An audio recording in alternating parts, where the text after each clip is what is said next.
Muchas gracias a todos. Hace un año estaba en esta misma tribuna compartiendo con vosotros las mismas preocupaciones y recibiendo también los mismos desprecios de quienes nos daban por derrotados. Ahora nos toca sonreír porque ese desprecio de quienes se creían todopoderosos e intocables se está convirtiendo en rabia. Rabian porque el mundo ya es distinto. Ya es más parecido a como lo soñábamos hace solo un año. Ya está en retroceso ese plan de miseria y de wokismo que pretendían imponernos. Ya se ha demostrado que el futuro no está escrito. Se ha demostrado que ese futuro puede ser esperanzador y luminoso y que solo hacían falta gobernantes valientes, gobernantes capaces de escuchar a sus pueblos y capaces de cumplir sus promesas. Gracias por permitirme estar de nuevo a vuestro lado para decir esencialmente lo mismo, pero para hacerlo con muchísima más esperanza.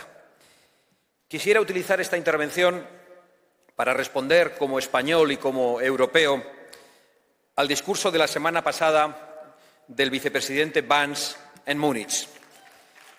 Y quiero hacerlo para darle una respuesta firme y contundente. Y la primera palabra de esa respuesta debería ser gracias. Simplemente gracias. Gracias porque Europa necesitaba oír ese discurso y sus líderes necesitaban oír esas verdades, las mismas que ellos tratan de silenciar y de manipular cuando las decimos nosotros. Gracias, vicepresidente Vance, porque ya no pueden seguir despreciando y ocultando la realidad. Pero sobre todo porque todo lo que se dijo en Múnich es verdad. Es verdad que enfrentamos una crisis democrática grave. Es verdad que las oligarquías, que no ha votado nadie en Europa, se dedican a tomar decisiones muy perjudiciales para nuestros pueblos sin preguntar nunca a nuestros pueblos. Es verdad que la inmigración masiva promovida por esos mismos oligarcas está destruyendo la convivencia, los servicios públicos y la propia identidad de nuestros pueblos. Es verdad también que de la mano de esa inmigración viene el terrorismo islamista, y no como un fenómeno aislado, sino como una crueldad repetida en Europa, alentada precisamente por quienes pretenden una Europa islamizada, por quienes promueven o toleran tribunales islámicos en nuestras propias ciudades, por quienes han abandonado a las mujeres de Europa, que ven cómo ahora se multiplican las agresiones sexuales. Es verdad también que una mezcla de pacifismo malentendido, de egoísmo, de suicidio y de sumisión, con esa mezcla, los europeos han visto cómo los oligarcas han dejado indefensa a Europa, inseguras sus calles, derruidas sus fronteras e insuficientes sus recursos. Y es verdad, y en eso consiste la crisis democrática, que se roba a los ciudadanos la capacidad de elegir sobre todas esas cuestiones y al mismo tiempo se les roba el dinero de sus bolsillos para pagar todo ese disparate. Esas verdades ya dibujan un escenario muy grave en nuestro continente. Pero hay algo aún más importante. Es verdad que en Europa se está persiguiendo la libertad. En Europa hoy pretenden que todas esas verdades no se puedan denunciar y, por lo tanto, no se puedan remediar los problemas. Las oligarquías europeas están destruyendo todo lo que hizo a Europa grande alguna vez. Y para ello pretenden liquidar nuestra libertad, que es la columna vertebral de nuestra civilización compartida. Porque Europa es la filosofía griega, el derecho romano y la espiritualidad cristiana. Europa no es la sumisión islamista, ni la ideología woke, ni la cultura de la cancelación. La respuesta a las verdades del barquero del vicepresidente Vance no se hizo esperar por parte de un comisario de la censura. El vicepresidente Vance vino a Europa a decir que Europa ya no acepta la libertad de expresión y la respuesta de un ministro socialista alemán fue: el discurso de Vance es inaceptable. Todo claro. Nosotros, por el contrario, lo aplaudimos y le damos las gracias, porque es verdad que tenemos una civilización compartida y no es la woke, ni tampoco es el manifiesto comunista, aunque demasiadas veces hayamos sufrido esos azotes totalitarios tan semejantes en sus formas. Nuestra civilización es la de la libertad de expresión, la libertad de creación, la libertad económica y la de las raíces cristianas, porque el futuro también está en esas raíces. Y es verdad que si queremos preservar esa civilización debemos cambiar de rumbo. Algunos llevamos mucho tiempo exigiéndolo y algunas naciones ya lo están consiguiendo con grandes resultados electorales. Porque es verdad también que fueron políticos los que tomaron esas decisiones, políticos con nombres y apellidos, y basta con cambiar a esos políticos para cambiar el futuro tenebroso al que nos dirigían.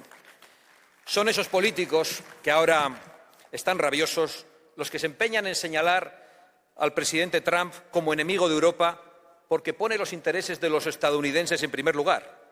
Esa acusación es algo que solo se le puede ocurrir a quienes han puesto los intereses de sus ciudadanos en el último lugar. Son esos políticos los que ahora pretenden llevarnos al conflicto masivo porque no se atreven a reconocer sus errores. Son esos políticos los que han impuesto a Europa las verdaderas cargas a nuestra economía. No son los aranceles anunciados por Estados Unidos, que ojalá no lleguen. Los verdaderos aranceles a los europeos son el Pacto Verde, los impuestos abusivos y la regulación woke. Esa es nuestra ruina y no nos la ha impuesto nadie desde fuera. La han impuesto políticos en Bruselas en contra de la voluntad de los pueblos europeos. Son los mismos que se reían cuando el presidente Trump hace ya 8 años advertía a Europa de que se estaba poniendo en manos de Rusia al renunciar a la energía fósil. Los mismos que ahora lloraban al oír el discurso de Ban, literalmente los mismos, y literalmente lloraban, y todavía lloran. Pero no lloran por los muertos en Ucrania, a la que han utilizado y a la que han engañado, ni lloran por los muertos durante la pandemia, cuyo origen también censuraron. No lloran por las continuas víctimas de los ataques yihadistas. No lloran por nada de eso. No lloran tampoco por todas las oportunidades que han robado a los jóvenes europeos, ni por la inseguridad a la que han condenado a las mujeres europeas. No lloran por la destrucción de las iglesias, ni por los ataques terroristas en los mercadillos navideños. No lloran por nada de eso. Lloran y patalean porque su incapacidad, su necedad y su traición ya está a la vista de todo el mundo. Lloraban y todavía lloran porque su negocio, que no es otro que el de enriquecerse vendiendo a Europa, ha llegado a su fin. Entre otras cosas porque la administración Biden, que les llenaba las carteras, se ha terminado. Y con ella se han terminado los millones de dólares que ellos repartían para esparcir sus políticas y sus ideologías absolutamente nefastas. Lloran también porque su tiempo ha terminado. No podemos por ello sentir la más mínima compasión por esas lágrimas de quienes han sido fuertes hasta la crueldad con los débiles y ahora lloriquean ante los argumentos fuertes y verdaderos. Pero tengamos cuidado, al igual que Sánchez en España, los burócratas de Bruselas van a aferrarse a sus sillones con desesperación, quizá porque saben que cuando no se sienten allí tendrán que sentarse en un banquillo delante de un juez. Ahora pretenden llevarnos a la guerra total, los mismos que han dejado a Europa indefensa, destruyendo su industria y su capacidad de generar energía, los mismos que le dieron a Rusia la posibilidad de invadir Ucrania, los mismos que facilitaron la agresión de Putin, condenándonos a la dependencia energética. Ahora el presidente del Gobierno de mi país, Pedro Sánchez, viaja a Kiev, a Ucrania, pero no lo va a hacer para decir a los ucranianos que las bombas que lanza Rusia las paga él mismo. Sí, las paga Sánchez, que le compra a Rusia el doble de gas del que le compraba antes de la guerra. Y con ese dinero que han dado los populares y los socialistas europeos, han financiado también la guerra a Putin. Y, por lo tanto, hay que deshacerse de esos Napoleones de salón que solo saben provocar guerras, cuyas consecuencias siempre las pagan otros, tanto en términos económicos como en términos materiales. Europa necesita que se vayan esos Napoleones para tener ejércitos fuertes, fronteras inviolables y una industria de defensa. Necesitamos todo eso. Hemos visto precisamente en Israel cuál es la verdadera amenaza que enfrentamos y hemos visto también que solo la firme voluntad de Israel para existir le está permitiendo ganar una guerra que no comenzaron ellos. Europa necesita defenderse de los planes de quienes llevan el terror a nuestras calles y de quienes empujan esos planes. Tiene que defenderse de esas oligarquías disfrazadas o de esos oligarcas disfrazados de filántropos como Soros, porque hace 9 años ese enemigo de nuestra civilización dijo que la Unión Europea debería recibir 1 millón de inmigrantes al año. 9 años después, la Unión Europea ha recibido 9 millones de inmigrantes. Para conseguirlo, no solo ha invertido su dinero a través de sus ONGs y comprando a burócratas, políticos y jueces, también ha invertido el vuestro, el de los contribuyentes americanos y el de los contribuyentes europeos. Creo que es un caso único en la historia en la que a los pueblos se les obliga a pagar de su propio bolsillo la invasión que el propio pueblo padece. Se quejan ahora de Elon Musk porque procura la libertad en las redes sociales y porque tiene la valentía y el derecho de expresar sus opiniones. La realidad es que se quejan porque no quieren que se sepa que ellos han estado a sueldo de Soros y a sueldo de la administración Biden. Solo un último dato de mi país. La primera persona que visitó al corrupto presidente de España, Pedro Sánchez, fue precisamente George Soros, en el Palacio de la Moncloa. Dato publicado y nunca negado por el Gobierno. Sin embargo, nunca han tenido un problema con las injerencias hasta ahora. Son muchas las verdades que el vicepresidente Vance dijo en Múnich y tenemos que empezar a enfrentarlas desde el principio, desde lo más básico.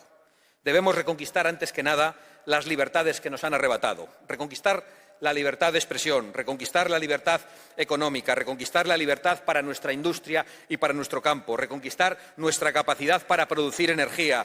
Debemos reconquistar también nuestras fronteras, nuestra identidad y la seguridad perdida en nuestras calles. Debemos reconquistar la democracia para todos los ciudadanos y debemos reconquistar la soberanía de las naciones. Y que estén seguros de que vamos a hacerlo, pese a quien pese y cueste lo que cueste. Vamos a reconquistar nuestro futuro. La época de las tinieblas está llegando a su fin. Estamos dejando atrás una de las etapas más oscuras del mundo libre. Sonriamos y sigamos luchando, luchando y luchando. Muchas gracias.